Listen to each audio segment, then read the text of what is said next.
Bahkan hebatnya dalam Islam, jangankan jamaahnya, sampai penceramahnya boleh nikah. Loh, bukan percaya?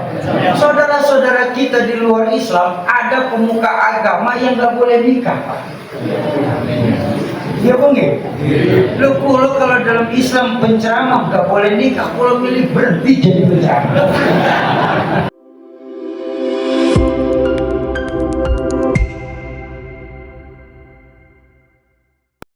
Bapak Haji Abdul Rojak SH, dan kami hormati juga pada Bapak Profesor Abdul Ghaffar dan kepada Ki Haji Mujiola, ibu-ibu, bapak-bapak, hadirin hadirat rahimakumullah. Memuji dan bersyukur pada hadirat Allah Subhanahu wa Ta'ala yang senantiasa dan akan terus memberikan kita begitu banyak nikmat, terutama nikmat iman, Islam dan ihsan, nikmat diberikan kekuatan, kesehatan dan kesempatan, sehingga pada malam hari ini kita bisa berkumpul di tempat yang mudah-mudahan dimuliakan oleh Allah Subhanahu wa Ta'ala. Salawat dan salam semoga tercurah limpahkan kepada junjungan alam yakni Habibana Nabiyyana Maulana Muhammad sallallahu alaihi wasallam, terlebih kepada keluarganya, sahabatnya, tabi'in atau tabi'in, pada ulama yang menjadi puas di setiap zamannya. Mudah-mudahan sampai kepada kita selalu pada akhir zaman. Mudah-mudahan kita mendapatkan syafaat dan mudah-mudahan kita dimampukan untuk istiqomah menjalankan sunnah-sunnahnya. Amin ya Allah ya rabbal alamin. أعوذ بالله من الشيطان الرجيم بسم الله الرحمن الرحيم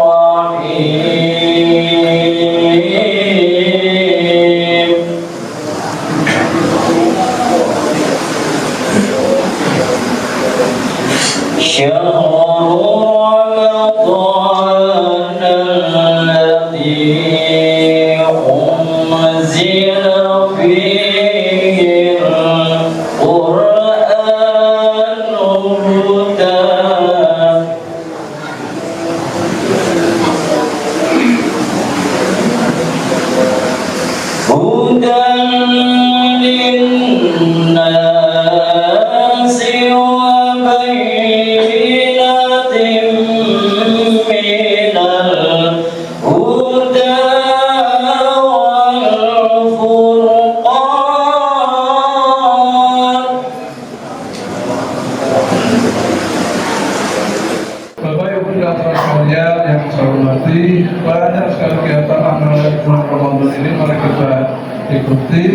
kita laksanakan sejalan dengan bulannya Al-Quran yang malam hari kita peringati Nuzulul Quran.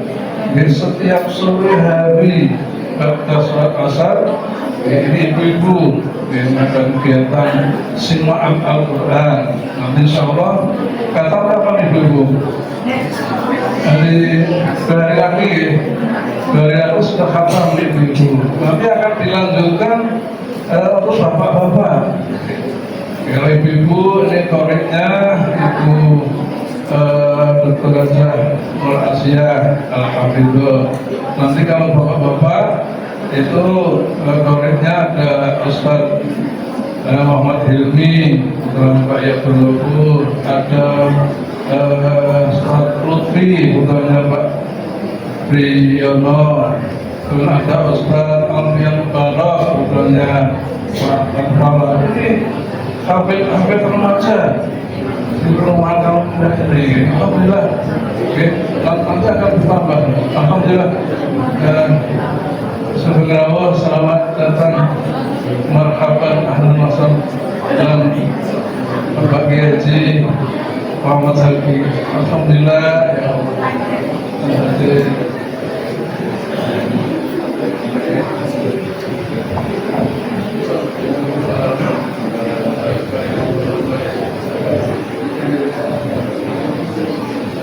Alhamdulillah, Bapak sekarang sudah tahu di tengah-tengah kita Bapak Haji Muhammad Salki Amsal. Beliau adalah putra almarhum Al-Maghfurah Kiai Haji Zainul Abzal, kondang yang kita idolakan. Mudah-mudahan beliau ini lagi mengobati rasa kerinduan kita ada almarhum Kiai Haji Zainul. Bapak sekalian, kita banyak yang disampaikan, saya kira itu yang bisa kami aturkan. Hadirin hadirat rahimakumullah.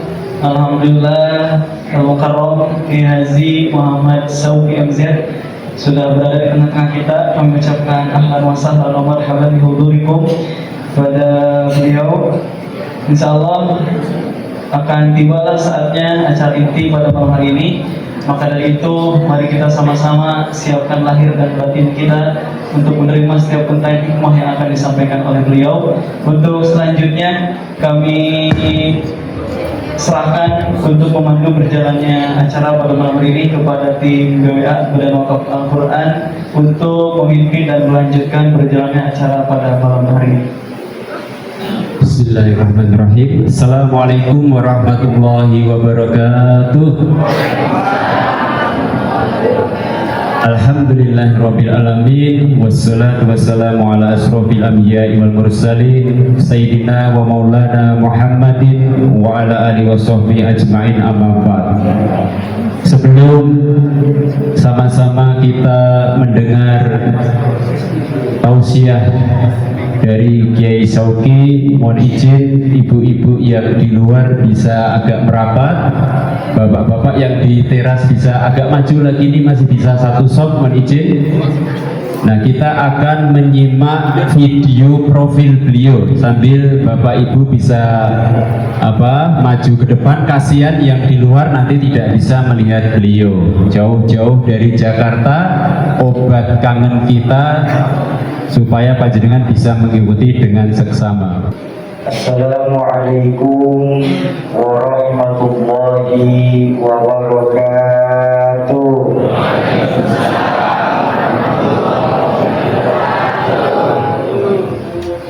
Alhamdulillahilladzi ma anzala alaina al-Qur'ana litashqa illa tadhkiratan liman yakhsha. Wassalatu wassalamu ala sayyidina Muhammadin alladhi kanat hasanatuhu la tuhsa wa ala alihi wa ashabihi ahli sidqi wa tuqa, amma ba'du. Qala Allah ta'ala fil Qur'anil Karim wa huwa asdaqul qailin. A'udzu billahi minasy syaithanir rajim. Bismillahirrahmanirrahim.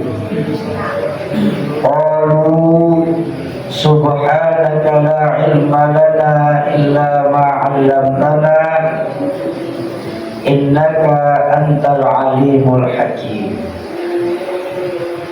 Wa qala Rasulullah sallallahu alaihi wasallam Rasulullah sallallahu alaihi wasallam afdalu ibadati ummati qiraatul Qur'an. Shadaqallahul azim wa shadaqa rasulul karim. Hadratul mukarramun, para alimul ulama, para masyayikh, para asatiz dan ustazah, para hujjaj, para sepuh dan bini sepuh.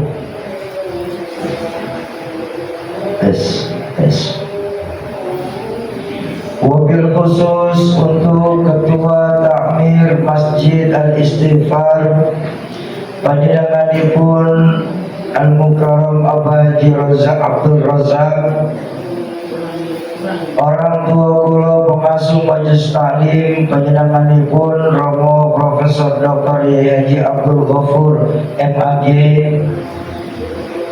panjenenganipun Romo Yai Mujiono, Bapak Dr. Adasaya Imuti, Bapak Priyono MPD. Semoga Allah panjang panjangkan usia guru-guru kita. Allah tetapkan iman dan Islamnya dalam rangka menjaga semangat agama, khususnya di perumahan Kaliwungu tercinta kita ini. Amin ya rabbal. Para tokoh-tokoh masyarakat, tokoh-tokoh kepemudaan, aparatur pemerintah baik yang hadir ataupun yang diwakili, Bapak mobil khusus untuk Bapak Kepala Desa Protomulyo, segenap kepala lingkungan di sekitar Masjid Al-Istighfar, khusus Ketua RW dan RT, tim safari dakwah dari Badan Wakaf Al-Quran Kota Semarang. Semoga Ustaz Ahmadi, Bang Anas, Bang Fabili dan kawan-kawan, bapak-bapak dan ibu-ibu jamaah ma'asyiral muslimin dan muslimat, para calon penghuni surganya Allah yang dicintai Allah Subhanahu wa taala. Pertama-tama saya ingin minta maaf yang sebesar-besarnya dikarenakan keterlambatan hadir di masjid ini. Karena satu dan lain hal, suara juga sudah mulai habis, badan pun sudah mulai minta istirahat. Tapi atas izin Allah saya bisa hadir lagi di Masjid Al-Istighfar ini berdiri. Tapi makanya saya percaya bahwa terlambat masih lebih baik daripada tidak datang sama sekali. Itu dalihnya orang yang terlambat, soalnya tidak ada lagi selain minta maaf. Yang kedua, kehadiran kami malam hari ini di Masjid Al-Istighfar Bayai sungguh memiliki satu misi utama, yaitu untuk mengumpulkan para puwakaf Al-Quran skala nasional, yang tujuannya adalah untuk menghidupkan kembali Al-Quran di tengah-tengah kita. Banyak yang bertanya kepada kami, Syauki, kok kalian mau-mauan sih melakukan perjalanan ini? Kalian tinggalkan keluarga, kalian tinggalkan kampung halaman, masuk ke tempat yang benar-benar terbaru bagi kalian. Apa alasan kalian melakukan perjalanan seperti ini? Saya bilang cuma dua alasan saja kenapa kami sebagai tim mau hadir di Provinsi Jawa Tengah tercinta kita ini. Pertama, kami sebagai tim ingin baik dalam sedikit kehidupan kami di dunia ini membawa manfaat untuk agama. Jangan pernah kita tanya apa yang sudah agama lakukan buat kita, karena sungguh mulai dari kita bangun tidur sampai tidur kembali, agama selalu melakukan sesuatu untuk kita. Tanyalah baik-baik kepada diri kita malam hari ini, apa dalam kehidupan kita yang sementara ini membawa manfaat bagi agama. Itu alasan pertama sebagai tim.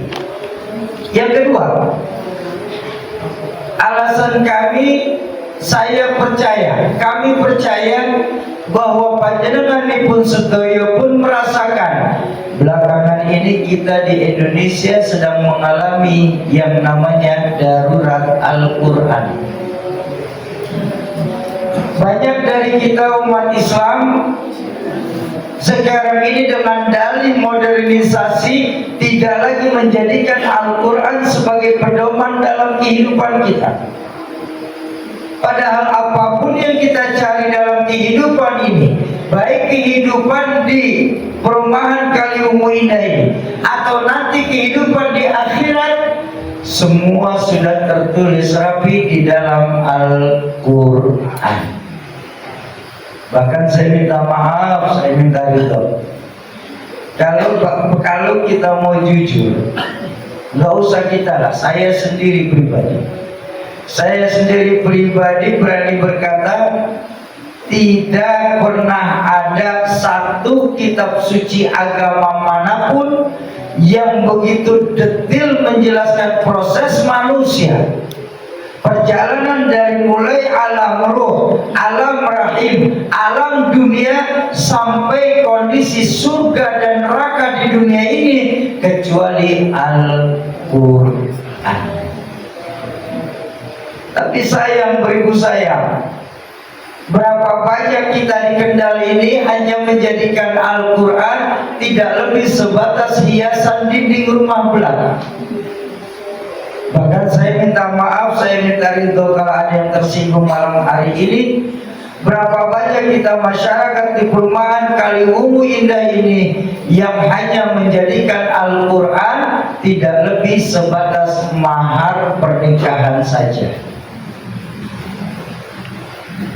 Selesai akad nikah dengan dalih penghormatan terhadap kitab suci Al-Quran, Al-Qurannya ditaruh di tempat yang tertinggi, bahkan untuk diambil pun susah lagi.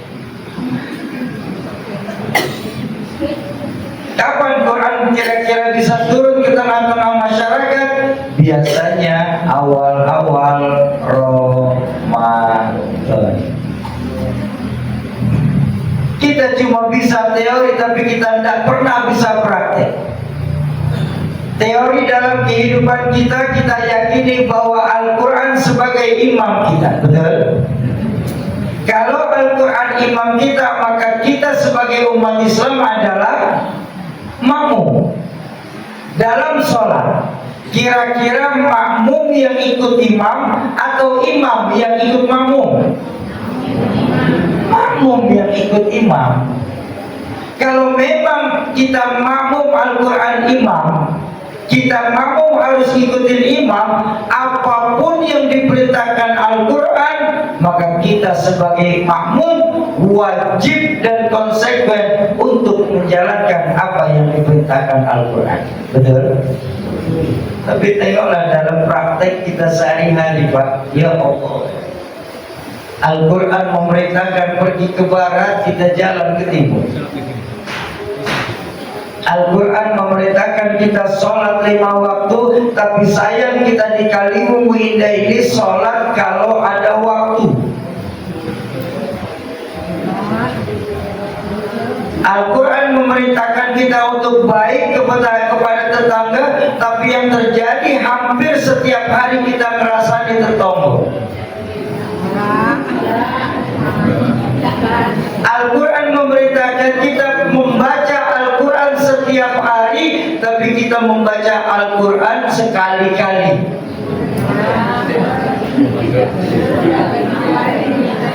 Al-Quran memerintahkan kita untuk mengeluarkan harta di jalan Allah, tapi yang terjadi dengan dalih keikhlasan, kita mengeluarkan harta yang paling sedikit di jalan Allah.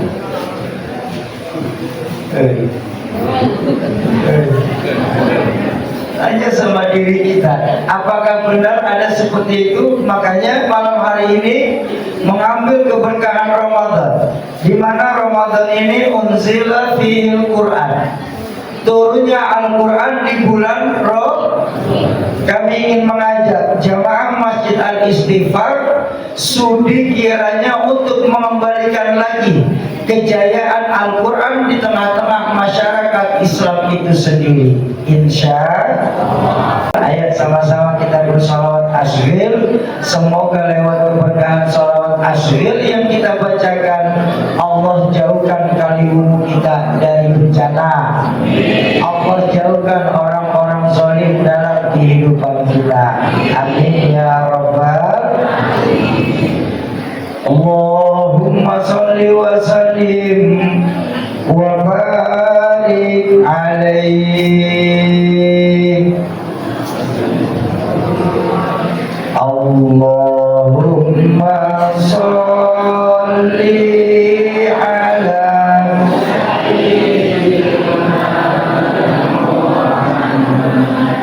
wa ashfili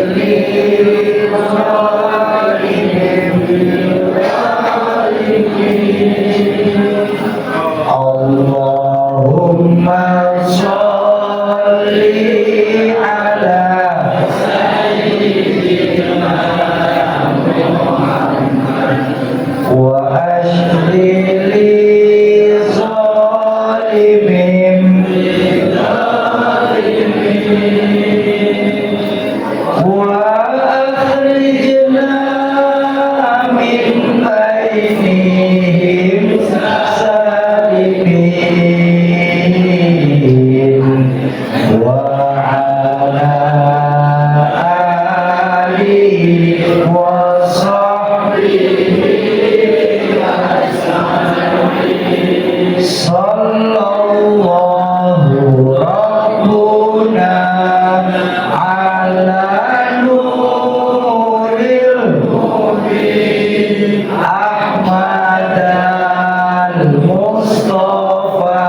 Amin.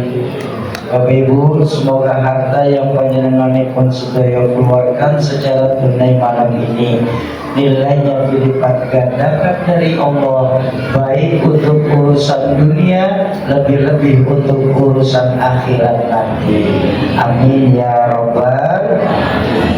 Bapak Ibu jamaah ma'asyiral muslimin dan muslimat yang berbahagia, dalam kesempatan majelis ilmu di peringatan Nuzulul Quran di Masjid Al-Istighfar malam hari ini, izinkan kami menyampaikan sebuah hadis dari baginda Nabi tentang akhir zaman yang sangat baik untuk kita renungkan. Bu, memang masih kurang ya ngobrolnya ya. Nah, minta tolong 5 menit lagi selesai, ngobrolnya ditahan sebentar ya. Bapak Ibu panjenengan sedaya, baginda Nabi pernah bersabda, sayati zamanun ala ummati la yabqa minal islam illa ismu wa la yabqa minal quran illa rusmu masajiduhum amirah wa hiya kharabum minal huda.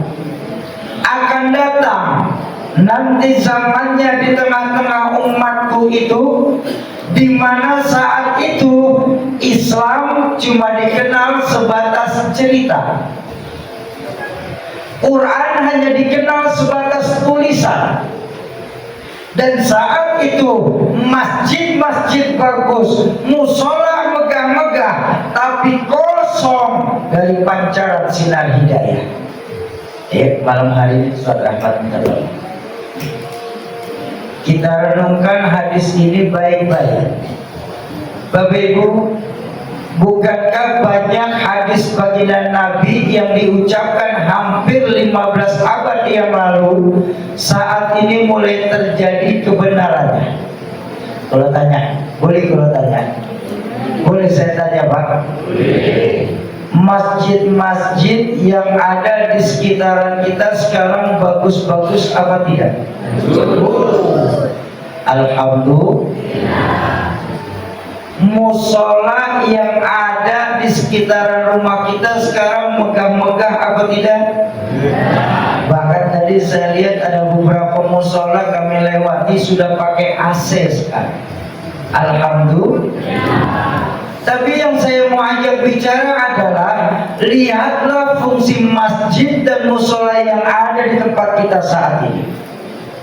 Sudah beralih fungsi, nggak lebih sebatas museum. Tahu museum? Tempat penyimpanan barang-barang antik.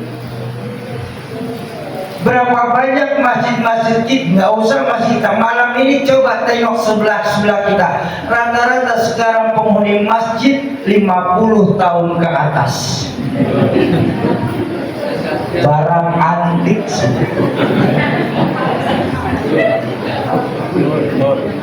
Sementara anak-anak mudanya kemana? Anak-anak mudanya pada asik cari warung kopi di pinggir jalan. Makanya dari awal pertama kali tadi hadir Pak Yai, sampai saya malam ini duduk, nggak henti-hentinya kita bersyukur punya Masjid Al-Istighfar ini. Ya Allah, masjid kita ini bagus, besar, jamaah nyaman buat ibadah, betul? Alhamdulillah. Kegiatannya pun jalan. Tadi di mobil kalau dengar dari Abah Haji Abdul Razak, pengajian remaja ada, alhamdulillah. Pengajian bapak-bapak ada, alhamdulillah. Majelis talim ibu-ibu pun punya, betul? Alhamdulillah. Bahkan tadi sebentar Abah Haji Rozak ngajarin sama saya, ngasih tahu, Syauki apa? Alhamdulillah di Masjid Al-Istighfar ini sholat berjamaahnya selalu penuh, bahkan di luar Ramadan, terutama sunnah. Saya tahu, saya subuh sering lewat sini. Kalau sudah subuh Masjid Istighfar penuh sampai keluar, tidak ada yang masuk. Luar Mas.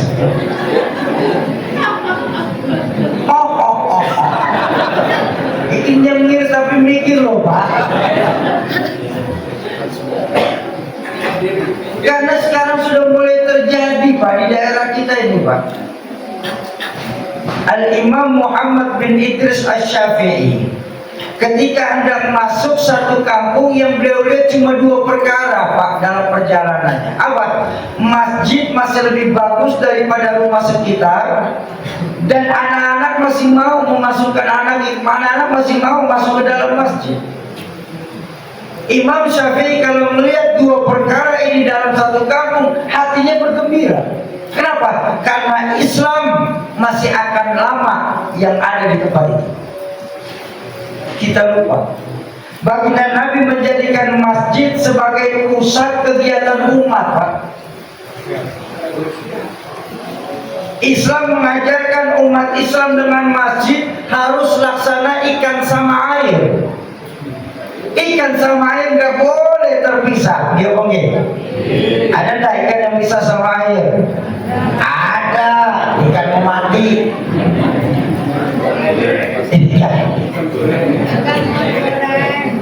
Lalu kalau kita umat Islam di Kaliwung ini sudah mulai menjauhi masjid, jiwanya yang mati Pak.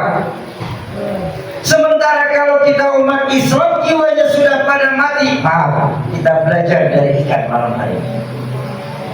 Ikan di laut, tahu ya?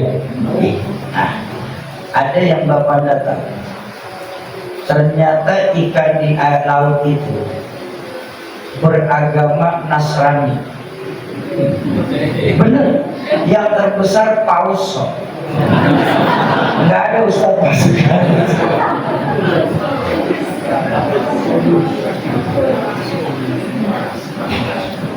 Oke, ikan di laut selama dia hidup berenang puluhan tahun di air laut nggak membuat air laut jadi asin. Kenapa? Karena hidup. Tapi tengoklah nasib ikan mati Pak. Ikan mati pun tergantung situasi dan kondisi. Dia boleh digaremin, dia asam, dia asin, dia asemin pun akan asam. Kenapa? Mati. Lah sama, kita umat Islam kalau jiwanya yang sudah pada mati, kita akan mudah diombang-ambingkan oleh gelombang kehidupan kita di dunia ini. Kok begitu Syauqi? Karena jujur, iman kita sebagai muslim masih up and down, naik dan turun. Iman kita masih bergantung dengan siapa kita berteman. Ini kalau lagi berteman sama orang yai, sama ustaz, sama ustazah, cakep iman masyarakat Kaliwung Indah ini. Peci, gak copot-copot, sarung gak ganti-ganti, pengajian hadir. Kenapa? Lagi dekat sama orang yai. Tapi begitu keluar dari majelis taklim, pusing lagi mikirin duit, pinjol aja lagi kita. Ini model kita nih, kehilangan arah. Akibat apa? Akibat mulai menjauhi masjid kita. Tadi saya bilang, baginda Nabi menjadikan masjid sebagai pusat kegiatan umat. Di masjid baginda Nabi mengajar agama. Bagi masjid baginda Nabi sholat berjamaah. Di masjid pula baginda Nabi melakukan lobby politik. Bahkan di dalam masjid baginda Nabi mengatur strategi militer dalam berperang. Masjid sebagai pusat kegiatan umat. Lalu kenapa kita masyarakat Islam di Kaliwung ini hanya menjadikan masjid tidak lebih sebatas tempat ibadah saja? Kalau sudah selesai kita sholat berjamaah ya, masjid-masjid kita kosong kayak kuburan. Padahal kita diperintahkan dalam Al-Quran apa? Bismillahirrahmanirrahim. Innama ya'muru masajid Allah man amana billahi wal yawmil akhir wa aqama sholat wa ata zakah. Orang yang gemar memakmurkan masjid itu mempunyai 3 ciri dalam kehidupan menurut Al-Quran. Ayo kita lihat. sedekat apa, sejauh apa iman kita kepada Allah sampai kita nggak mau menghidupkan masjid itu. Siapa? Syarat ciri-ciri orang yang gemar memakmurkan masjid. Pertama, mereka yang gemar memakmurkan masjid memiliki ciri man amana billahi wal yaumil akhir. Mereka benar-benar beriman kepada Allah dan hari akhir. Ayo, saya minta maaf, saya minta ridho, saya minta maaf. Pasti omongan saya salah. Tapi kalau kita mau jujur, belakangan ini akibat kebutuhan kita akan dunia yang semakin meningkat, menyebabkan iman kita kepada Allah yang semakin menurun. Dan efeknya apa? Banyak kita umat Islam salah dalam memandang agama kita sendiri. So tahu kamu Syauki, insya Allah iman kita di Kaliwungu ini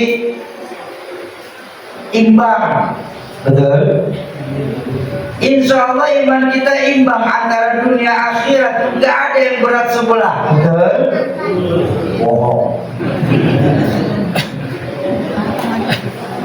Kenapa saya berani bilang bohong? Pak, maaf. Betapa Allah menciptakan segala sesuatu di dunia berpasangan, kalau setuju. Tapi Allah sendiri tidak memberikan keseimbangan dalam tiap pasangannya. Kok kita bisa bilang kita seimbang sama pasangan Allah? Allah sendiri nggak memberikan keseimbangan kok dalam tiap pasangan. Nggak percaya? Allah ciptakan laki-laki, Allah ciptakan perempuan. Tapi ngapunten Bu, tanggung jawab di hadapan Allah niku jauh lebih berat seorang laki-laki daripada perempuan.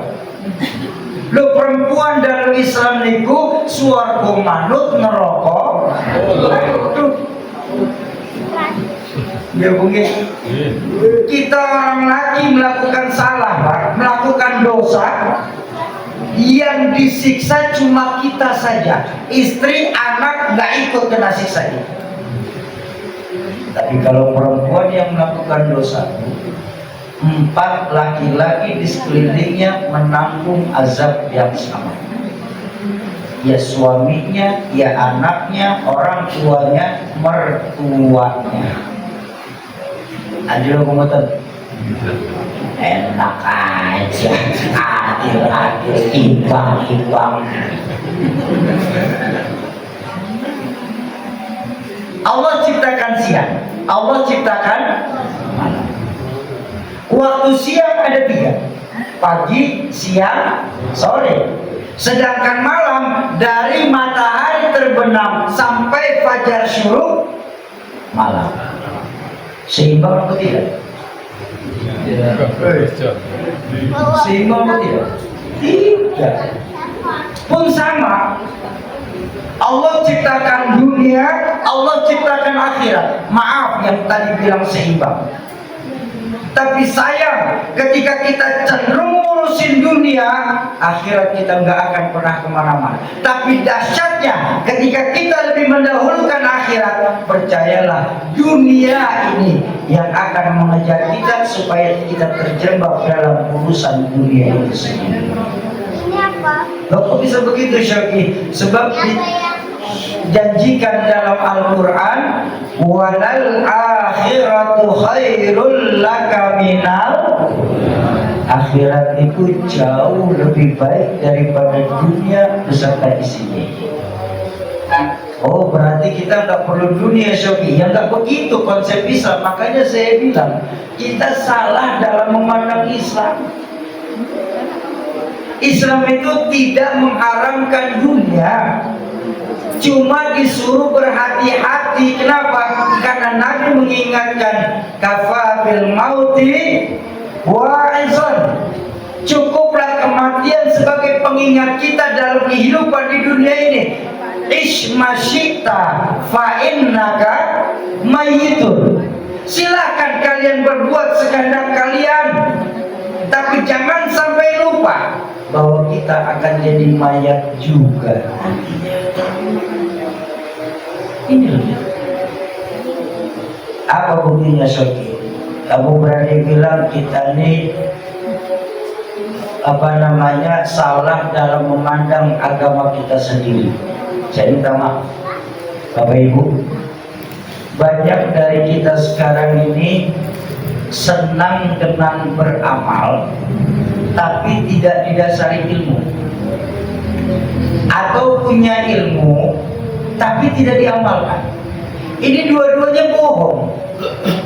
Lo kan bagus, Rocky beramal, benar, beramalnya bagus, tapi ketika tidak didasari ilmu, Al-Imam Ibn Ruslan mengajarkan, amal yang gak pakai ilmu gak akan pernah sampai pahalanya.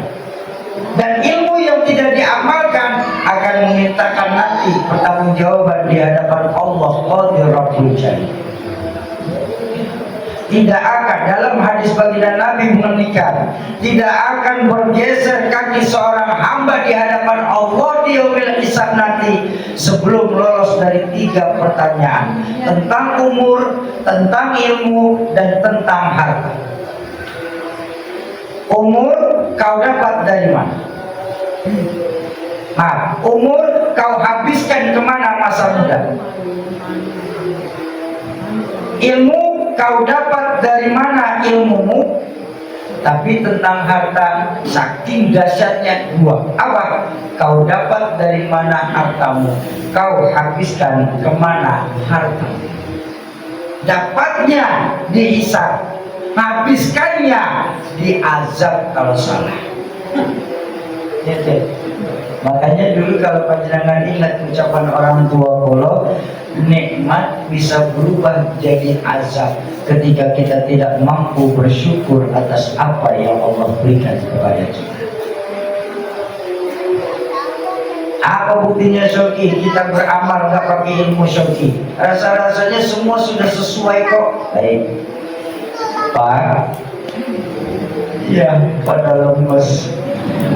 Suara saya udah mau habis Pak. Pak, ya nggak usah nesu begitu. Belum pada ngopi nih Pak, galak-galak menari. Qobliyah ba'diyah hukumnya apa Pak? Nah kompak. Qobliyah ba'diyah hukumnya apa Pak? Mengqadha salat dalam Islam hukumnya wajib. Yang panjenengan lakukan yang mana setiap hari? Itu saya bilang. Kita lebih senang mengajar yang sunnah daripada menyempurnakan yang wajib.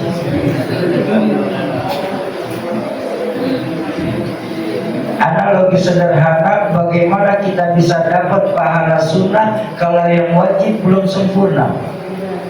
Karena sunnah sampai kapanpun tetap sunnah. Dimana sunnah itu dikerjakan dapat pahala, nggak dikerjakan pun tidak ada dosa. Betul?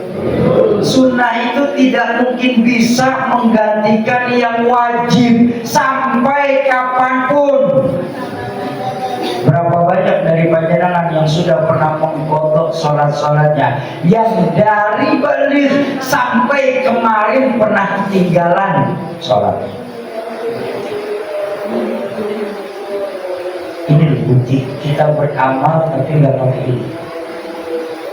Panjenengan punya hutang kosong, belum ditunaikan meninggal. Hutang kosong panjenengan ikut sedoyo bisa lunas ketika keluarga menunaikan fidyah. Ibu punya hutang nazar, belum ditunaikan meninggal dunia. Hutang nazar jenengan pasti lunas ketika anak keturunannya menunaikan nazar. Makanya orang bernazar itu nggak boleh sembunyi-sembunyi. Tapi ketika panjenengan ikut sedoyo punya hutangan sholat, aku tahu Allah tidak terima fidyah sholat. Allah juga tidak memberikan pahala sholat yang dilakukan anak cucunya. Tidak. Artinya ketika kita meninggal dunia masih punya hutangan sholat, sampai di yaumil hisabnya Allah akan tetap jadi hutangan sholat. Kenapa? awwalu ma yuhasabu yaumal qiyamah as-shalah. Amal yang pertama kali nanti ditanya sama Allah adalah sholat. Baik sholat kita ke belakangnya insya Allah baik semua. Apa pertanyaannya? Ini loh. Rubah lagi Pak, beramal benar, beramalnya benar, saya nggak salahin. Cuma kalau nggak pakai ilmu, ini bahaya Pak. Mulai, Soki, saya kan nggak hafal Soki, berapa banyak sholat-sholat yang ketinggalan. Diatur Pak. Kalau urusan kehidupan saja Bapak bisa atur, masa sholat kita nggak bisa diatur? Caranya bagaimana Syauki? Caranya mudah. Tinggalkan dulu qobliyah ba'diyahnya, ganti dengan qadha sholat. Dan dibikin per pekan. Dibikin per pekan. Pekan ini Ahad sampai Sabtu qadha zuhur. Qobliyah ba'diyahnya stop dulu, ganti qadha zuhur. Ntar pekan kedua ganti qadha asar, qobliyah ba'diyahnya tinggalin, ganti asar semua.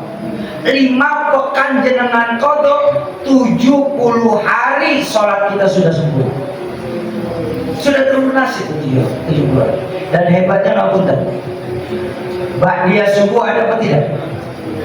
Tidak ada, kecuali di Masjidil Haram. Karena di Masjid bahkan Nabawi pun tidak mendapatkan keistimewaan. Di Masjidil Haram itu kapanpun, jam berapapun masuk masjid langsung sholat boleh. Baik. Ba'diyah asar ada apa tidak? Tidak. Tapi ketika panjenengan niatnya untuk mengqadha, boleh dilakukan. Nah, maksud saya begitu. Setelah 5 pekan sholat kita sudah mengqadha sholat, baru tingkatkan dengan hidupkan sunnah. Dan sunnahnya pun cari yang muakkadah. Masih tetap tinggal masih tetap dijalanin sholat. Sholat apa? Qobliyah ba'diyah. Maaf, qadhanya. Sambil tetap tambahin sunnah. Dan sunnahnya pilih sunnah yang muakkadah. Apa sunnah muakkadah? Salah satunya Syauki, sholat sunnah awwabin. Kenapa masuk ibadah muakkadah sholat sunnah awwabin ini? Karena kalau tidak bisa melakukan setiap pekan, sebulan sekali. Sebulan tidak mampu, setahun sekali. Setahun tidak mampu, sekali tidak mampu, sekali dalam seumur hidup. Sekali dalam seumur hidup. Jangan pernah nggak ngelakuin sholat sunnah awwabin. Memang apa istimewanya Syauki? Sayyidina Ali karamallahu wajhah mengajarkan orang yang menghidupkan sunnah awwabin sekali saja, laksana dia menghidupkan ibadah sholat di dunia ini selama 200 tahun pahalanya. Makanya ulama ada yang mengatakan sunnah awwabin itu sunnah qawaidul fawaid, sholat bayar hutang. Kenapa? Ketika kita sedang mengqadha sholat kita belum sempurna lalu meninggal dunia, ditutupin oleh sholat awwabin. Itu loh Pak. Tapi maaf Bu, sekali lagi sholat awwabin gak bisa setiap malam atau setiap pagi atau setiap waktu. Sholat awwabin itu ada waktu-waktu tertentu. Kapan? Malam Jumat setiap habis maghrib sampai menjelang isya 4 rakaat 1 salam. Ini ikhtilaf. Ada juga ulama mengajarkan 4 rakaat 2 salam. Terserah yang nyaman yang mana.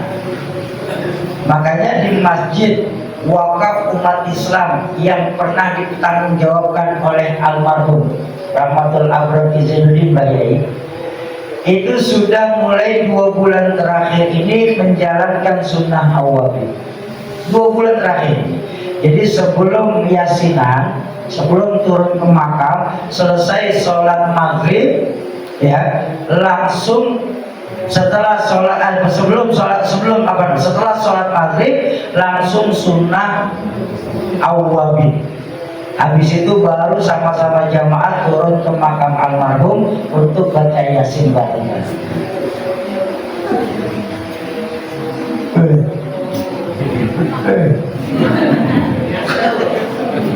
Sunnah sampai kapan tetap sunnah, nggak akan ada bisa sunnah menggantikan wajib, Pak.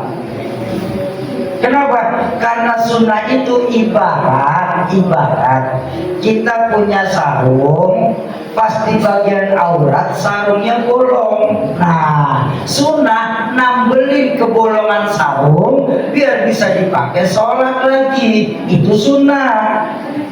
Sholat kita ada yang nggak khusyuk, ditutupin sama ibadah sunnah. Sedekah kita ada ria, ditutupin sama ibadah sunnah, bukan ngegantiin wajib. Ini sekarang Mbak Yai, sunnah sudah merupakan kewajiban, seolah-olah yang nggak ngejalanin haram, kafir, bid'ah. Innalillahi wa inna ilaihi raji'un. Ini ilmu dari mana? Ngapunten Pak. Lagi kalau baru tahu, tanya Mbah Yai, bid'ah sekarang jadi hukum Mbah Yai. Sejak kapan bid'ah jadi hukum? Hukum itu tetap 5, halal, haram, makruh, mubah, dan sunnah. Sedangkan bid'ah itu baina makruh wa mubah, itu bid'ah itu. Ngerti ya pemahaman kita? Pertama dulu, kita paham nggak dari sisi bahasa makruh dan bid'ah dan mubah itu apa? Kalau makruh lebih baik ditinggalkan. Kalau mubah mau dijalanin ya monggo, nggak ada pahala, nggak dijalanin juga nggak berdosa. Nah, bid'ah antara mubah dengan makruh itu beda. Lah sekarang kalau nggak hidupin sunnah kok katanya haram. Oh kok kayak gini? Ya bang ya. Ngawur kita sekarang ini Pak. Akibat apa sekarang kengawuran terjadi? Mudah. Ngapunten, minta maaf Ustaz. Ini sekarang terjadi akibat sanad keguruan yang mulai tidak musalsal, sambung menyambung sampai kepada baginda Rasulullah Shallallahu Alaihi Wasallam. Kita nyari gampangnya saja dalam beragama, bahwa Islam itu memang agama yang mudah, jadi nggak perlu dipersulit, tapi tolong jangan digampang-gampangke. Ini Islam. Jangan terlalu kaku dalam beragama, nanti gampang dipatahkan kita Pak. Diadu domba gitu. Tapi juga jangan terlalu lembek. Kenapa? Gampang dipermainkan Pak. Islam itu ada aturan. Makanya saya marah ketika bilang Islam agama yang penuh larangan. Ya Allah ya Rabbana, ini akibat gak ngaji. Loh, buat saya itu Islam agama paling enak Pak. Hampir tidak ada larangan dalam Islam kecuali satu, yang dilarang sama Allah. Selesai. Ya begitu. Kenapa banyak umat Islam melihat larangan Allah banyak? Karena melihat larangan Allah satu persatu. Ini nggak boleh, itu nggak boleh, begini salah. Kalau pulau digabungin, apapun yang dilarang Allah haram hukumnya kita laksanakan. Selesai, cuma satu larangan. Iya kan? Islam itu bukan agama larangan, Pak ngapunten. Islam itu agama aturan. Lalu semua diatur dalam Islam. Laki-laki senang sama perempuan, betul? Senang gak Pak? Kalau nggak senang obatin malah. Soalnya Kendal Semarang LGBT sudah mulai banyak. Laki-laki senang sama perempuan, perempuan senang sama laki-laki, betul? Silakan kalian bergaul sebebas-bebasnya, tapi lewati dulu sebuah pintu yang bernama nikah. Aturan. Bahkan hebatnya dalam Islam, jangankan jamaahnya, sampai penceramahnya boleh nikah. Loh, bukan percaya? Saudara-saudara kita di luar Islam, ada pemuka agama yang gak boleh nikah, Pak. Ya bang ya? Lu kalau dalam Islam penceramah gak boleh nikah, kalau milih berhenti jadi penceramah. Kebutuhan dasar lagi Pak. Makanya banyak kita ya sama kayak sahabat. Cuma sekarang ini kebangetan Islam udah kapan? Kalau sahabat dulu menyangka nyampurin istri itu nggak boleh siang malam di bulan Ramadan, sehingga ada kasus satu ketika selepas sholat berjamaah sahabat berbisik, mas oh kendal soalnya waktu itu udah dengerin aja apa sih mas apa semalam aku nganu mas. Wih, yang belakang aku juga loh, yang belakang saya juga. Ternyata banyak sahabat yang malam nyampur. Inilah asbab yang menyebabkan turun uhilla lakum arrafatu ila nisaikum, dihalalkan bagi kamu untuk nyampuri istri di malam Ramadan. Aturan. Islam itu agama yang paham kebutuhan dasar manusia. Coba bayangin Pak, kalau siang malam gak boleh bercanda sama istri 30 hari apa enggak lontok kepala kita. Iya bang.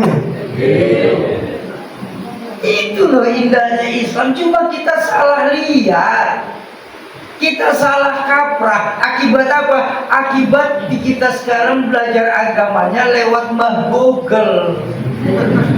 Ini masalahnya. Belajarnya sama Ustazah YouTube, kajian Islam lewat chat GPT. Makanya jangan heran Islam sekarang banyak tahu tapi tidak tahu banyak. Lu tenang Pak, sekarang Islam banyak yang tahu tapi nggak tahu banyak. Soal ini tahu, soal ini tahu, soal ini tahu. Konfrontir, saya juga katanya. Ketika tahu banyak tahu tapi tidak tahu banyak, percayalah ikhtilaf yang akan diperbesar.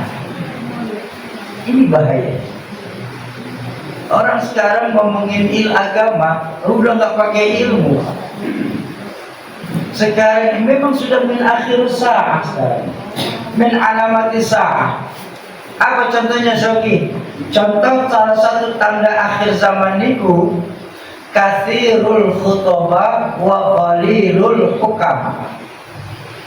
Banyaknya penceramah tapi sedikit yang memiliki ilmu tentang ceramah itu. Terus sekarang orang bicara agama, ilmunya itu S2. Setahu saya, benar loh Pak. Beda orang tua kita dulu, guru-guru kita, para masyayikh kita. Jangankan jadi masyayikh itu proses untuk jadi ustadz mawon, syaratnya berat Pak orang dulu Pak. Kenapa? Karena para asatidz dulu dipilih berdasarkan ilmu. Sekarang ustadz penceramah dipilih berdasarkan polling SMS.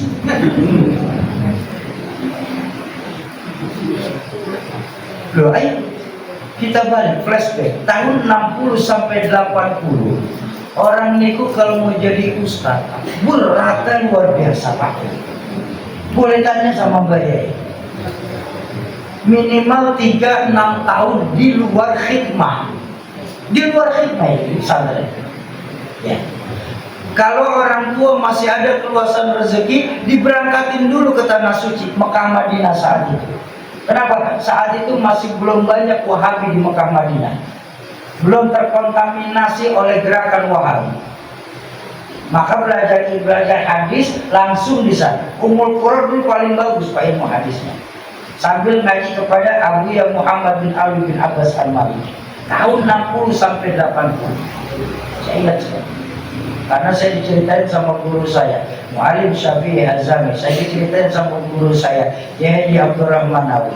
Semua, termasuk dari santrinya guru saya, santrinya dari Mbah Taifur. Mbah Taifur itu murid kesayangannya Abu Ya Muhammad bin Ali bin Abasani rahmatullah. Dulu, sekarang tahun 2000 bergeser Pak, karena Mekah Madinah sudah tidak memungkinkan, banyak terkontaminasi oleh pengaruh Inggris dan Amerika. Akhirnya para ulama-ulama mengajarkan untuk belajar ke Tahrir Yaman, Hadramaut. Kenapa? Di sana masih asli Pak, Ahlus Sunnah wal Jamaah, bukan gerakan anti mazhab. Tuh cahaya. Sekarang awal sekarang. Tahun 80, 60 sampai 80 berangkat ke Mekah Madinah, minimal 4 tahun, maksimal 8 tahun. Balik ke Kendal, nggak bisa langsung disuruh ceramah. Orang tua dulu alim Pak, disuruh ngajar dulu di musola alif-alifan. Alif fathah, alif kasroh, alif dhamma, iya hafal. Subhanallah. Berarti termasuk generasi 80-an dia. Terus tua ya bro. Tua ya. Berarti lu. Mim fathah, mata fathah, tak mim dhamma, ma.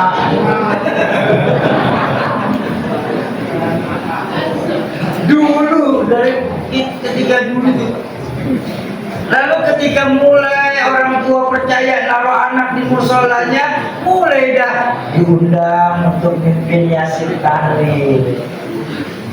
Yasin Tahlilnya benar, bacaannya fasih, disuruh mulai ngomong kultum saat Yasin Tahlil. Orang pada senang, akhirnya mulai pengurus masjid, ayo tolong isi khutbah. Khutbahnya benar, rukunnya nggak meleset, mulai suruh ngisi di masjid-masjid, majelis ilmu, baru digelarkan oleh jamaah sebagai ustaz. Dulu, sekarang jadi ustaz gampang. Sholat mawon berjamaah seminggu jangan putus. Begitu hari ke-7 keluar dipanggil ustaz.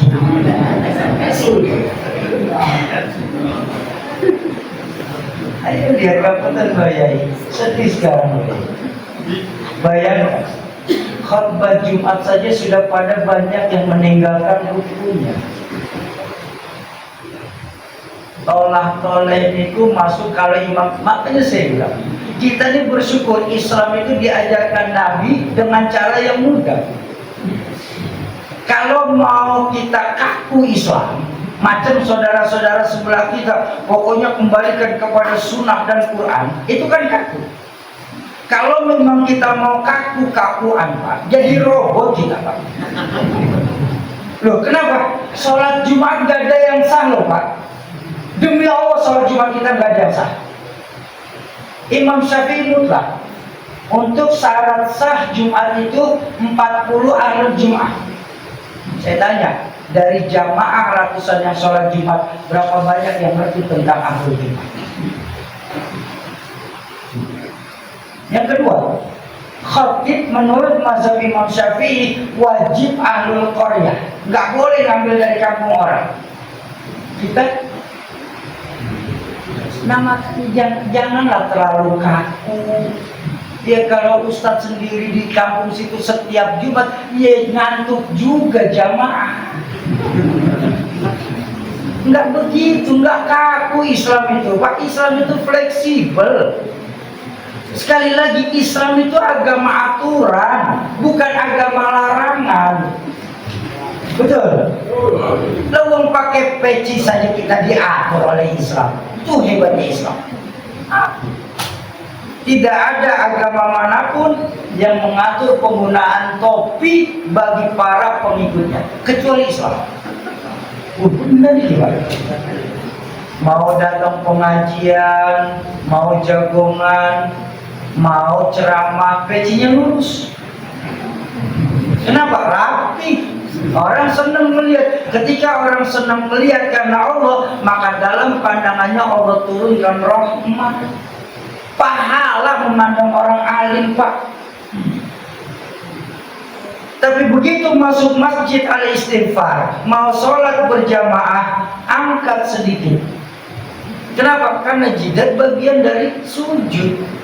Maka dipastikan ketika sholat pecinya tetap begini, sujudnya enggak sah. Kenapa? Ketutup. Jadi kalau mau sholat, angkat sedikit. Kenapa? Bagian dari sujud. Listrik belum kebayar, gajian belum turun, miring. Istri minta buat lebaran, gini udah punya. Lihat, indahnya Islam. Lewat di Ramadan ini peringatan nuzulul Quran, kembalikan lagi nilai-nilai keimanan kita kepada Allah. Karena syarat pertama orang yang gemar memakmurkan masjid, man amana billahi wal yaumil akhir. Mereka benar-benar beriman kepada Allah dan hari akhir. Yang kedua siapa? Yang kedua, wa aqamas shalah. Ya kalau sudah di masjid mau ngapain lagi sih selain sholat, betul. Tapi sayang beribu sayang, kita umat Islam belakangan ini sholat berjamaahnya ada 3 jenis. Minta maaf ya. Sholat berjamaahnya umat Islam ada 3 jenis belakangan ini dikandungi. Ada sholatnya yang tahunan, ada sholat berjamaahnya mingguan, ada sholat berjamaahnya harian. Yang jamaah tahunan Idul Fitri sama Idul Adha, ini aja baru merasain masuk masjid. Yang mingguan Jumat aja, Jumat yang sampai lolos. Yang harian pun diajarkan sama Nabi sholat berjamaah niku kombinasi angkanya 4, 4, 3, 4, 2. Zuhur, asar, maghrib, isya, subuh. Lalu kenapa masyarakat Kaliwungu Indah kalaupun sholat berjamaah angkanya 003440? Maghrib sama isya doang.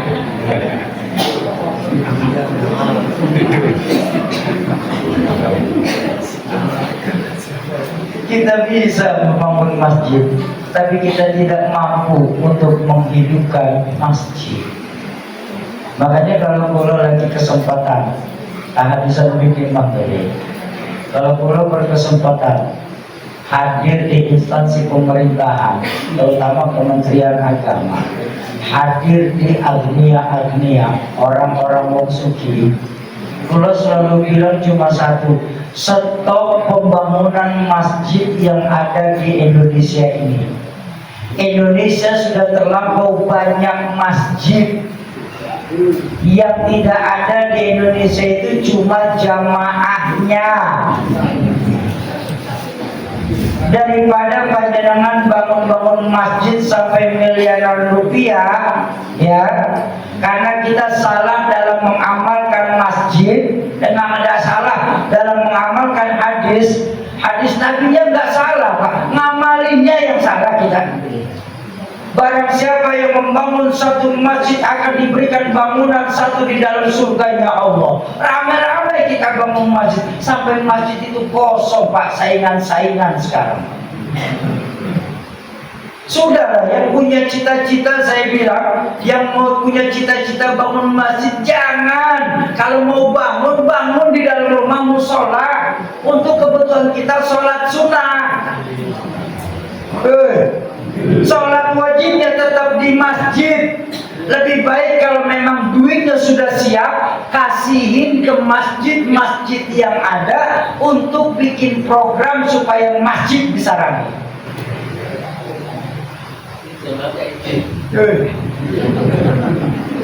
Makanya jangan heran, Pak. Maaf sekali, maaf.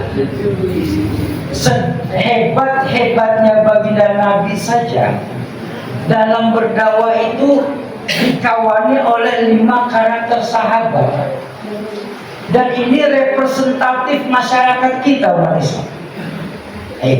Baginda Nabi punya Abu Bakar Siddiq.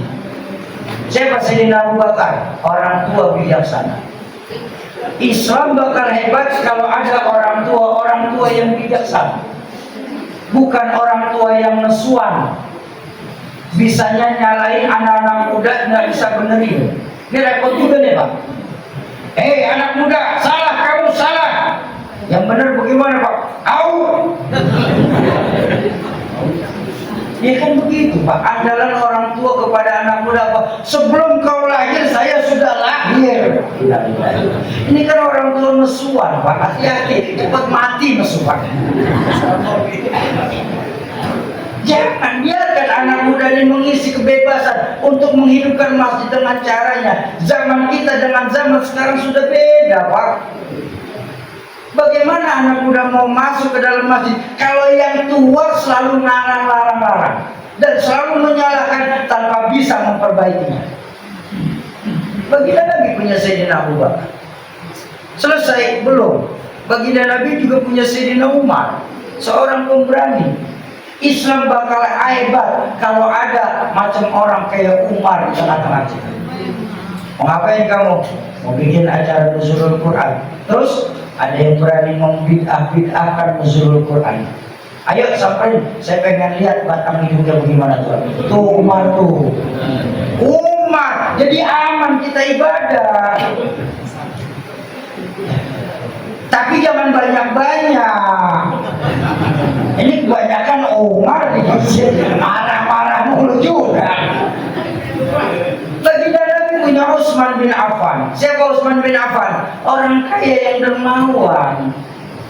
Masjid bakal jalan kalau ada orang kayanya Pak. Ini miara jati, ngecat, bangun atap, nggak cukup pakai takbir. Allahu Akbar, keren pohon jati turun dari langit. Agak beli juga kita. Majelis taklim mau enak kalau ada orang kaya Pak, jalan majelis. Kalau ngandelin jamaah payah. Yang ngaji kadang-kadang cuma 3 pojokan, sebelah sono lagi ngempet, sebelah sono WhatsApp di depan.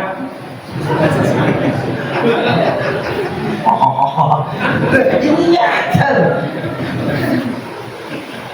Nabi ditopang oleh Sayyidina Utsman bin Affan. Selesai? Belum. Nabi juga punya Sayyidina Ali bin Abi Thalib, anak muda yang intelek, mempunyai visi untuk kemajuan agama. Anak-anak kita sekarang gak pernah kita kasih ruang untuk berkreasi di dalam masjid. Makanya jangan heran, saya bilang di awal tadi, museum masjid kita. Penyimpanan barang-barang antik, sudah acak doang di masjid. Kemana anak muda kita?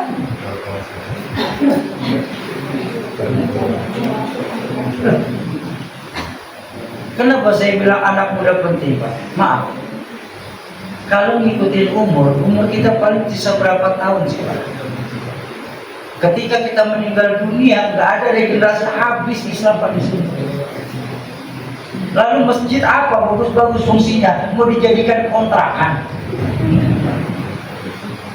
Ayo makmurkan masjid-masjid kita dengan menghidupkan sholat berjamaah. Disinilah awal silaturahmi terbentuk. Bahkan dulu saya ditantang sama orang tua saya. Coki, ya, apa ya? Dalam 3 bulan kau harus bisa dapat kawan paling baik ya. Kalau belum dapat teman akrab dan baik, kamu balik lagi ke rumah ini ketika kami mau pindah rumah. 3 bulan kau harus dapat kawan terbaik. Oh iya ya, insya Allah dapat ya. Benar. Begitu pindah, alhamdulillah Allah kasih rezeki, pindah ke rumah. Hujan ya. Begitu pindah ke rumah, dapat sebulan banyak teman. Tapi teman itu cuma teman selintasan saja baik.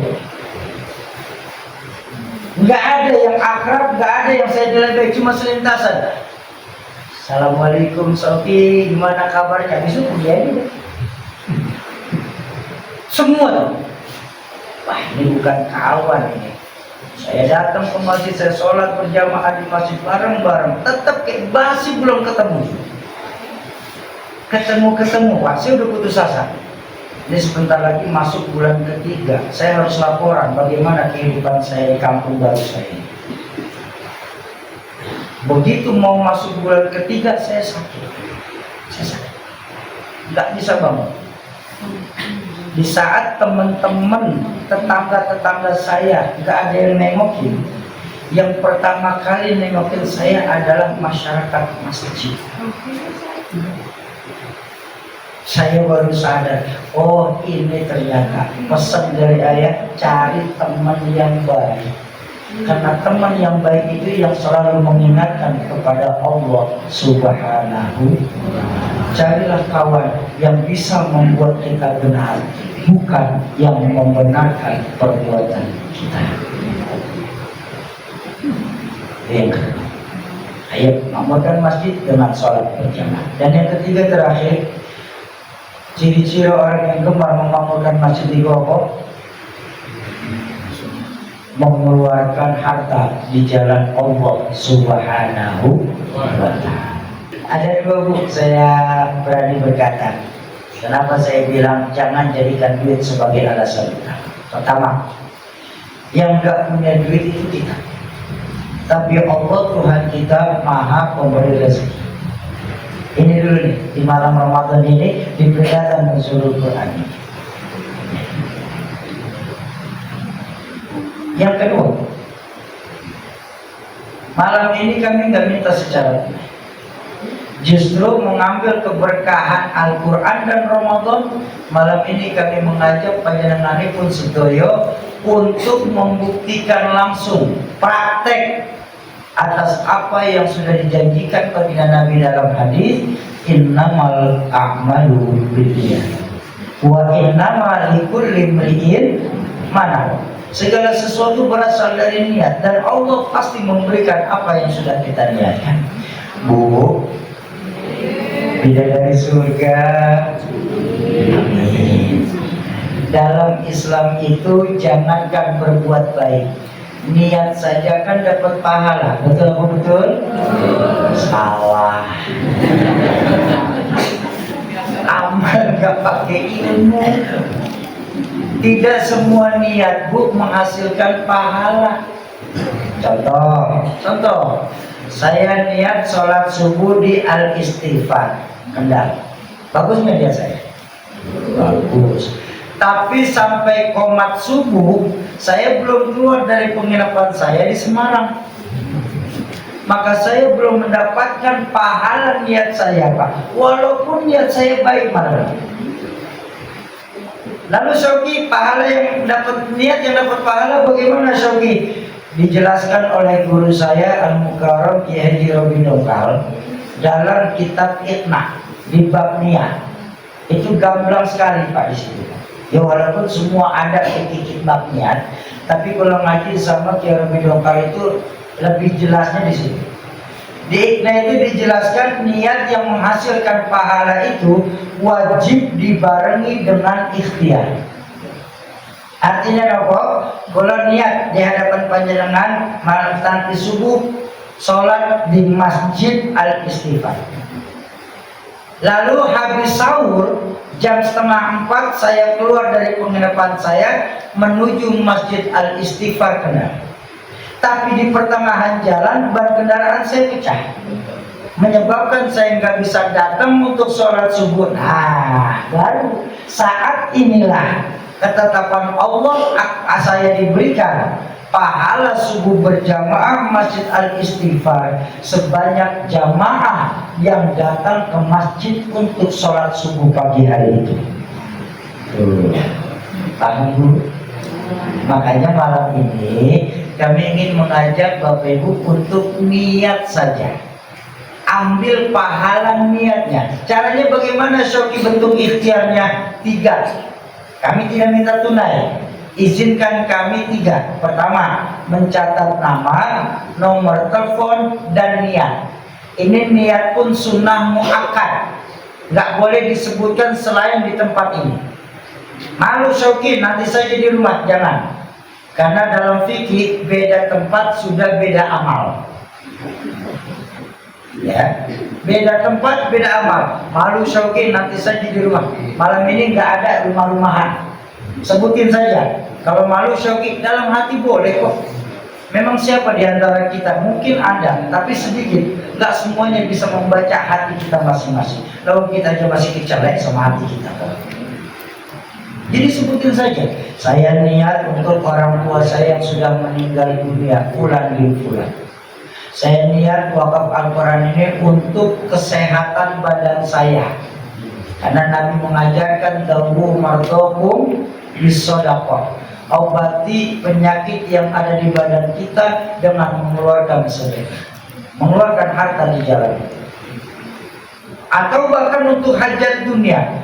Ya Allah, saya niat wakaf Quran ini supaya Engkau jadikan anak saya soleh dan soleha. Sebutin saja ini. Nah sudah selesai. Lalu Syauqi, lalu Bapak Ibu tinggal menunggu saja. Betapa Allah Tuhan kita Maha Kaya dan Maha Mengayakan. Kapan kami tunaikan Syauqi? Kapanpun, ketika Allah sudah kasih kita keluasan rezekinya. Boleh besok kalau malam ini nggak ada, boleh lusa kalau besok tidak punya, pekan depan, bulan depan, atau kapanpun. Syauqi, umpama Syauqi, apa Pak? Saya mau ambil yang terbanyak yang kalian tawarkan. Alhamdulillah. Cuma saya bayarnya dicicil. Boleh apa tidak Syauqi? Boleh. Kalau untuk urusan dunia pun kita agak ngotot untuk mencicil, lalu kenapa untuk urusan akhirat kita nggak berani untuk menyicil? Bukan apa-apa Syauqi, saya takut. Takut apa? Iya, kalau saya berhasil menunaikan, kalau saya belum tunaikan terus meninggal dunia, kan saya punya hutang nanti. Baik, Bapak Ibu yang kalau ada pemikiran seperti ini, malam ini saya berani berkata, demi Allah, kami tidak akan menjadikan niat wakaf Al-Quran Bapak Ibu malam hari ini sebagai beban hutang baik di dunia lebih-lebih di akhirat. Kok bisa sih Syauqi? Kan kalian ngajaknya berniat, niatkan utang, tidak. Sebab malam ini kami tidak mengajak panjenenganipun sedoyo untuk berniat nazar. Kalau kami mengajaknya niat nazar, maka jatuhnya hutang, terucap dari ucapan Bapak Ibu sekalian. Saya tunaikannya 7 hari ya Syauqi. Kalau ternyata sampai hari ke-8 belum ditunaikan dan kita masih sehat, jangan salahkan kami dari yayasan akan menelpon dan menagih macam debit kolektor. Kok begitu Syauqi? Kan kalian berdiri di agama, bukan soal agama, soal nazar. Karena nazar adalah hutang. Pun kalau sebelum 7 hari ternyata benar ketetapannya Allah yang terjadi, rezeki, jodoh, maut itu ketetapan Allah, betul? Belum 7 hari kita meninggal dunia, beban nazar ini wajib turun kepada anak keturunan kita. Kenapa? Tadi di awal saya bilang, nazar wajib, hutang wajib ditunaikan. Lalu yang kalian ajak apa Syauqi malam ini? Izinkan kami malam ini mengajak jamaah istighfar untuk mengambil niat azam saja. Kapanpun sudah dikasihkan keluasan rezeki, silakan, dan kami tidak akan pernah menelpon untuk menagih. Kalaupun ada dari Badan Wakaf Al-Quran menelpon, tugasnya hanya mengingatkan. Kalau memang belum dikasih keluasan rezeki, ya sudah tinggal bilang, nanti kalau ada rezeki kulo tunaikan. Sudah selesai. Dan itu nggak akan setiap hari, sebulan sekali paling lambat, paling cepat. Saya pastikan kalau Bapak Ibu merasa terganggu dan tertagih, silakan langsung lapor sama Abang Kulo, sama Mas Kulo, Ustaz Ahmadi. Nanti dengan senang hati kami dari cabang ini akan menegur langsung admin-admin yayasan. Sebab kita tidak mengajak nazar. Lalu kalau kami meninggal dunia Syauki, bagus. Kok bagus? Karena panjenengan pun akan menyaksikan betapa dahsyatnya pahala dari yang Bapak Ibu niatkan pada malam hari ini. Ayo Bapak Ibu, walaupun cuma dengan niat, jangan kita tinggalkan majelis ilmu ini tanpa membawa asar dari majelis itu sendiri. Bagaimana proses yang disampaikan oleh Mas Pulau, Mas Rahmat, Ustaz Rahmadi, kalau istirahat sebentar, tapi tolong jangan ubah karena dua. Pertama, program kita program wakaf, maka nanti di akhir acara kita akan melakukan akad wakaf secara jamaah.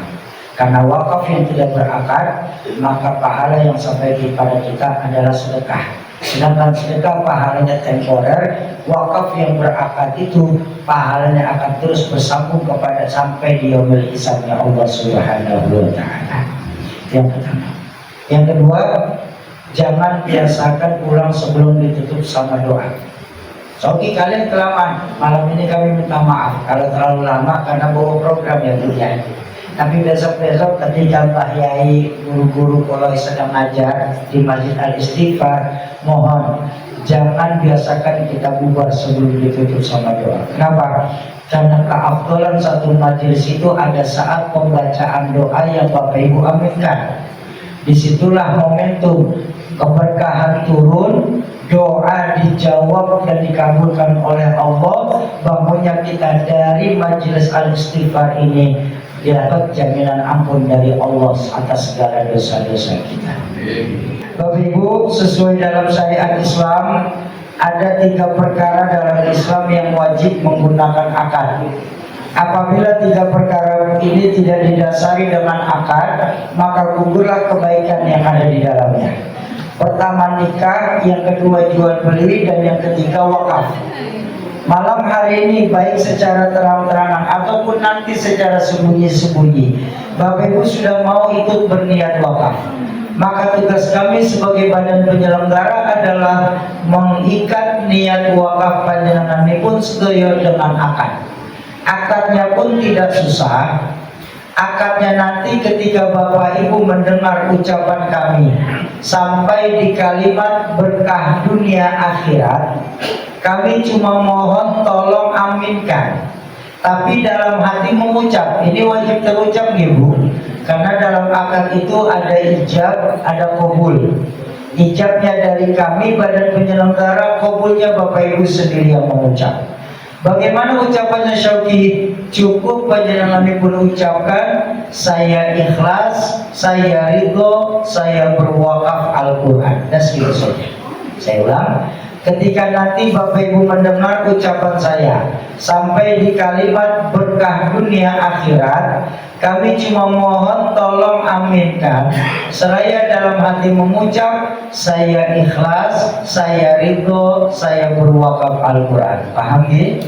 Alhamdulillah. Ayo kita melakukan akad wakaf di Masjid Al-Istighfar malam hari ini bersama Badan Wakaf Al-Quran secara jamaah.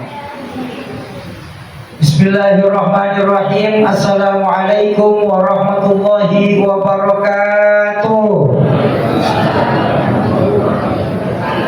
Bapak Ibu para pewakaf Al-Quran, para keluarga Allah dan para calon penghuni surganya Allah Subhanahu wa ta'ala, kami atas nama dari Badan Wakaf Al-Quran menerima niat wakaf Al-Quran yang Bapak Ibu titipkan kepada kami malam ini. Semoga lewat keberkahan dari niat wakaf malam hari ini, yang apabila pahala niatnya ditujukan untuk orang tuanya, keluarganya, suaminya, istrinya, anaknya yang terlebih dahulu mendahulukannya, lewat keberkahan wakaf Al-Quran malam hari ini sebagai tanda Allah ampuni segala dosa dan kesalahan beliau-beliau, Allah lapangkan alam kubur beliau-beliau, dan lewat keberkahan Quran Allah jadikan alam kubur beliau-beliau sebagai taman dari taman surga.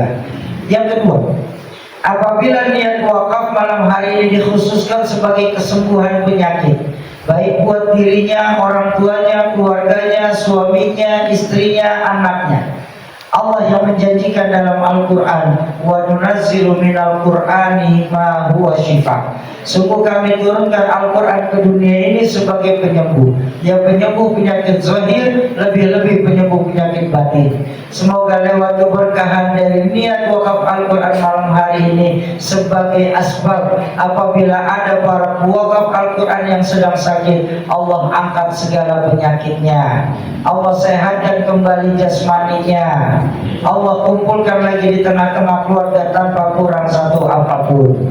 Yang ketiga, apabila niat wakaf malam hari ini dikhususkan sebagai hajat dunia, apapun hajatnya itu, karena baginda Nabi menjanjikan, barang siapa yang membaca 100 ayat dalam Al-Quran, doanya tidak akan pernah tertolak dari sisi Allah.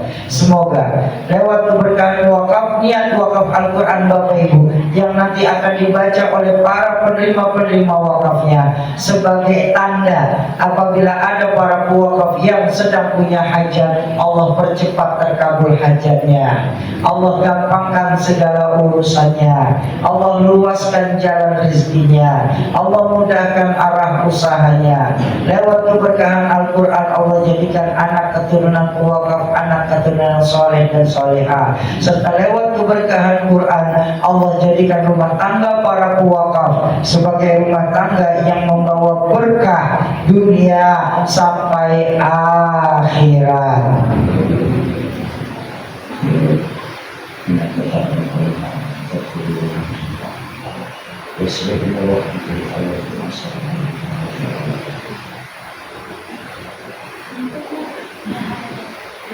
Ala hadhihi niyyah wa ala kulli niyatin salihah wa ila hadratin Nabil Mustafa. Al-Fatihah. A'udzubillahi minasyaitonir rajim. Bismillahirrahmanirrahim. Alhamdulillahi rabbil alamin. Arrahmanir rahim. Maliki yaumiddin. Iyyaka na'budu wa iyyaka nasta'in. Ihdinas siratal mustaqim. Siratal ladzina an'amta 'alaihim ghairil maghdubi 'alaihim waladdallin. Bismillahirrahmanirrahim. Alhamdulillah hamdan yu'affiru al-azida ya rabbana lakal hamdu kama yanbaghi li jalali wajhik. Allahumma shalli wa sallim ala sayyidina Muhammad salatan tunjina wa min zalika wa taqabbal lana hajat wa tutahhiruna min sayyi'at wa tarfa'una indaka 'ala al-qadar wa tuqallibuna fi aqsal min salil khawatir al-hayat. ربنا ظلمنا أنفسنا وإن لم تغفر لنا وترحمنا لنخرجن. اللهم إنك عفو كريم تحب العفو فاعف عنا. اللهم إنا نسألك والجنة ونعوذ بك من الشر. اللهم تقبل منا صلاتنا وصيامنا وركوعنا وسجودنا ووقوفنا. ربنا لا تزغ قلوبنا بعد إذ هديتنا ربنا هب لنا من أزواجنا وذرياتنا قرة أعين وارزقنا بما علمتنا وعلمنا ما ينفعنا وزدنا علما نافعا. اللهم افتح لنا قلوب العارفين. اللهم افتح أبواب فضلك. اللهم افتح أبواب اللهم اللهم سلمنا من آفات الدنيا وفتنة الآخرة. اللهم اختنا في الإيمان. اللهم اختنا في الإسلام. اللهم اهدنا بالسعادة. اللهم بحسن الخاتمة. ربنا آتنا في الدنيا حسنة وفي الآخرة حسنة وقنا عذاب النار وادخلنا الجنة مع الأبرار يا عزيز يا غفار يا رب العالمين. وصل سيدنا محمد في الأمين وعلى آله وصحبه سبحانه وتعالى سيد الله يصفون وسلام على المرسلين والحمد لله. الفاتحة.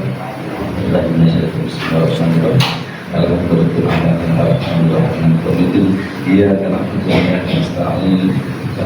Shiratal ladzina an'amta 'alaihim. Ya Rabbi bil Mustafa balligh maqasidana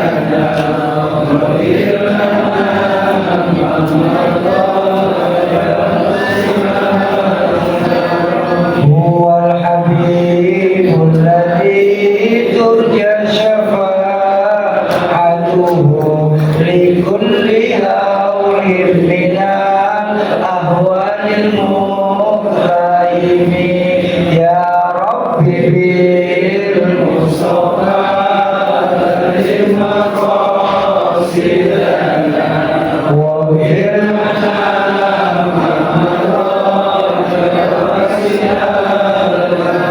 مولاي صل وسلم دائما أبدا على حبيبك خير خلق كلهم يا رب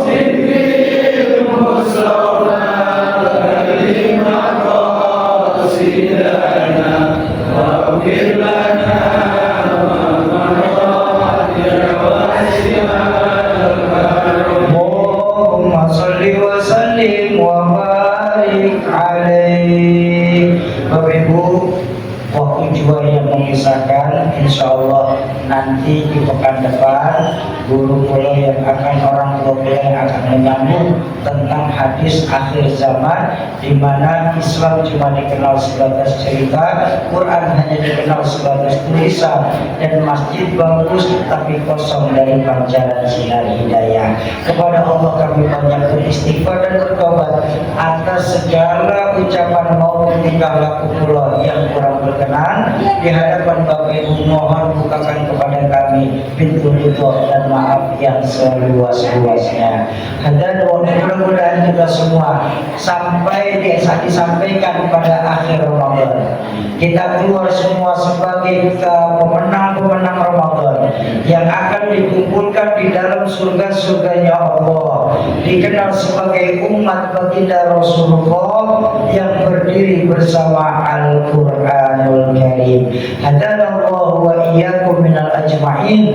Usikum wa nafsi bitaqwa. Assalamualaikum